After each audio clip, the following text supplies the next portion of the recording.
Hello, good morning mga kayami. Gagawa ako ngayon ng pancake para sa mga alaga ko. Gumamit ako ng 1 cup ng Bittycoker buttered milk. Ito. Mayroong 3 tablespoon ng vegetable oil. May 2 itlog, 2 eggs, 360 ml na gatas, at 2 teaspoon na asukal. Yan ang nilagay ko.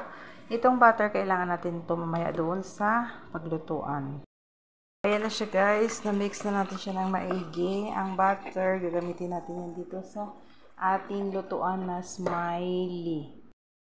Abrasan natin ng butter ang kanyang mga lutuan para hindi siya magdikit. Tapos, ayan na. Lagyan na natin yung mga yan para magporma na smiley. Yan ang gusto nila. Ayan na ang kanilang mga itsura guys. Babalik tayo na lang natin